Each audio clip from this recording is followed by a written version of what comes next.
കുറ്റിപ്പുറത്തും വട്ടപ്പാറയിലും ദേശീയപാതയിൽ അപകടങ്ങൾ പതിവാകുന്നു. വേണ്ട സുരക്ഷാ ബോർഡുകൾ പാതയിൽ ഇല്ലാത്തത് അപകടങ്ങൾക്ക് വഴിയൊരുക്കുകയാണ്. കഴിഞ്ഞ ദിവസം ബസ് മറിഞ്ഞുണ്ടായ അപകടത്തിൽ കുറ്റിപ്പുറത്ത് 50ഓളം പേർക്കാണ് പരിക്കേറ്റത്. ദേശീയപാത കുറ്റിപ്പുറത്തും വട്ടപ്പാറയിലും വാഹനാപകടങ്ങൾ പതിവാകുകയാണ്. കഴിഞ്ഞ ദിവസം ബസ് മറിഞ്ഞുണ്ടായ അപകടത്തിൽ കുറ്റിപ്പുറത്ത് 50ഓളം പേർക്കാണ് പരിക്കേറ്റത്. പാതയിൽ വേണ്ടത്ര സുരക്ഷാ ബോർഡുകൾ ഇല്ലാത്തത് വൻ അപകടങ്ങൾക്കാണ് വഴിയൊരുക്കുന്നത്. അപകടത്തെ തുടർന്ന് കുറ്റിപ്പുറം താലൂക്ക് ആശുപത്രിക്ക് സമീപം സ്പീഡ് ബ്രേക്കറുകൾ താൽക്കാലികമായി സ്ഥാപിച്ചിട്ടുണ്ട്. നിർമ്മാണം നടക്കുന്ന പാതകളിൽ സുരക്ഷാ ബോർഡുകൾ ഇല്ലാത്തതിൽ പ്രതിഷേധത്തിലാണ് നാട്ടുകാർ. വട്ടപ്പാറയിലും നിർമ്മാണ പ്രവർത്തികൾ നടന്നു വരികയാണ്. വട്ടപ്പാറയിൽ അമിത വേഗതയിലാണ് വാഹനങ്ങൾ സഞ്ചരിക്കുന്നത്. ഇത് തടയാൻ വേണ്ട മുന്നറിയിപ്പ് ബോർഡുകളോ സൂചനാ ബോർഡുകളോ പാതയിൽ ഇതുവരെയും സ്ഥാപിച്ചിട്ടില്ല. സിഗ്നൽ ലൈറ്റുകളും മറ്റും കാര്യക്ഷമമല്ലാത്തതും രാത്രികാലങ്ങളിലെ അപകടങ്ങൾ വർദ്ധിക്കുന്നതിന് കാരണമാകുന്നുണ്ട്. ദൂരവാഹനങ്ങൾ നിർമ്മാണം നടക്കുന്നതറിയാതെ ഇടത്തേക്കാണ് സഞ്ചാരം നടത്തുന്നത്. ഇതോടെ പാതയിൽ ഗതാഗതക്കുരുക്കും രൂക്ഷമാണ്. മുന്നറിയിപ്പ് ബോർഡുകൾ ഇല്ലാത്തതിനാൽ ഗതാഗതക്കുരുക്കിൽ പതിയെ പോകുന്ന വാഹനങ്ങൾക്ക് പുറകിൽ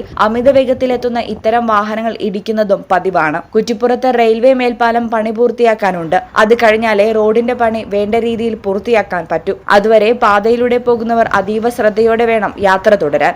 നോക്കിയാലും ഇവിടെ വണ്ടികൾ എന്നും ആക്സിഡന്റ് ആയിട്ട് വരും. എന്തെങ്കിലും അവിടെ ആക്സിഡന്റ് ആവും, അല്ലെങ്കിൽ ഇവിടെ ആക്സിഡന്റ് ആവും. ഈ വണ്ടികൾ വന്ന് കുടുങ്ങുമ്പോൾ ഉണ്ടാകുന്ന പ്രയാസമാണ്. ഇത് ഈ വർക്ക് തീരുന്നതിൻ്റെ ഉള്ളിൽ ഈ ഡിവൈഡറും കാര്യങ്ങളൊക്കെ ഒന്ന് സ്ട്രോങ് ആക്കി ഡ്രൈവർമാർക്ക് ഇതൊരു ഇടുങ്ങിയ സ്ഥലമാണ്, പോകാൻ കഴിയാത്ത സ്ഥലമാണെന്ന് മനസ്സിലാക്കാനുള്ള രൂപത്തിലുള്ള സംവിധാനങ്ങൾ ഈ കമ്പനി ഇവിടെ ചെയ്തില്ലെങ്കിൽ ഇനിയും ഇതിലും കൂടുതൽ വലിയ അപകടങ്ങൾ ഇവിടെ ഉണ്ടാവും. ഈ ചാനൽ കുറ്റിപ്പുറം. ഇടനെഞ്ചിലെ സ്വപ്നം മികച്ച ജോലിയാണെങ്കിൽ ഇനി ചിറകു വിരിച്ചു പറക്കാം. Empire College of Science. Empire College of Science, Moondal, Kuttipuram, Malappuram.